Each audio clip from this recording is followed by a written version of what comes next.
Hi friends, good morning. நம்ம forest paper 2 காண்டி கண்டிப்பாக சயின்ஸ் வீடியோ பார்த்துட்டே வரோம். ஸோ அந்த சயின்ஸ் வீடியோ பொறுத்த வரைக்கும் வந்து ஃபாரஸ்ட் எக்ஸாமுக்கு மட்டும் இல்லை, மற்ற டிஎன்பிசி படித்தாலும் எஸ்ஏ எக்ஸாம், கோஆப்ரேட்டிவ் எக்ஸாம் எல்லாத்துக்குமே காமன் சிலபஸ் தான். ஸோ அந்த சயின்ஸ் வீடியோ வந்து எல்லாருமே பார்க்கலாம். ஒரு சில பேர் வந்து கேட்டிருந்தீங்க டாபிக் வந்து ஃபாரஸ்ட் அப்படிங்கிற ஹெட்டிங் போட்டிருக்கோம். ஸோ ஃபாரஸ்ட் எக்ஸாம் மட்டும் தான் வந்து கேட்பாங்களா அப்படின்னு. ஸோ அப்படி கிடையாது. எல்லா எக்ஸாம் பார்த்தீங்கன்னா சேம் சமச்சீர் புக்கில் இதே கான்செப்ட் தான் வந்து கேட்க போகிறாங்க. ஓகே, ஸோ இன்னும் எக்ஸாம் பார்த்தோம்னா ஒரு 10 நாள் தான் இருக்குது. ரிவிஷன் பண்ணுறதுக்காண்டி பார்த்தீங்க அப்படின்னா ஒரு பிளேலிஸ்ட் வந்து இருக்குது. ஸோ அந்த பிளேலிஸ்ட்லேயே பார்த்தீங்க அப்படின்னா ரிவிஷன் சொல்லி நம்ம வந்து ஒரு இது போட்டிருப்போம். அதுக்குள்ளே பார்த்தீங்க அப்படின்னா வந்து உங்களுக்கு ஹிஸ்ட்ரி, ஜியாகிரஃபி, எக்கனாமிக்ஸ் எல்லாமே வந்து உங்களுக்கு ஃபுல் ரிவிஷன் வீடியோ இருக்கும். ஒரு 1 hour வீடியோ மாதிரி இருக்கும். ஸோ அந்த வீடியோ பார்த்து முடிச்சதுக்கப்புறம் நீங்கள் வந்து என்னெல்லாம் படிக்கணும் அப்படிங்கிறது வந்து அந்த ரிவிஷன் கீழே நம்ம வந்து டிஸ்கிரிப்ஷனில் லிங்க் கொடுத்துருப்போம். ஸோ அதை ஃபுல்லாக வந்து பாருங்கள்.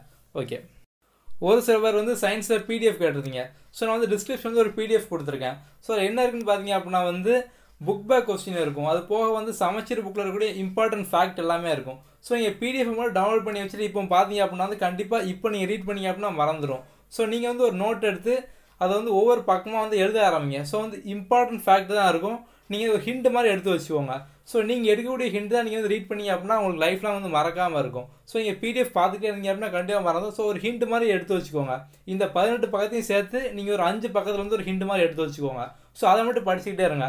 நான் அடுத்து வந்து ஒரு 2-3 நாளைக்குள்ளே வந்து இன்னும் பார்ட் 2, பார்ட் 3 அந்த மாதிரி நான் வந்து ஒரு 3 பிடிஎஃப் வந்து கொடுக்கேன். ஸோ இந்த நோட்ஸ் ஃபுல்லாக நீங்கள் வந்து எடுத்து வச்சுக்கோங்க. கண்டிப்பாக இது வந்து உங்களுக்கு ஃபாரஸ்ட் பேப்பர் 2க்கும் யூஸ் ஆகும். அதுபோல் மற்ற எக்ஸாமுக்கு பார்த்தீங்க அப்படின்னா கண்டிப்பாக டிஎன்பிசி எக்ஸாம் அந்த மாதிரி எக்ஸாம் உங்களுக்கு யூஸ் ஆகும். ஓகே, நம்ம அடுத்த வீடியோவில் பார்க்கலாம். உங்களுக்கு வேறு ஏதாவது டவுட் இருக்குது அப்படின்னா நீங்கள் வந்து கமெண்ட்டில் கேளுங்க.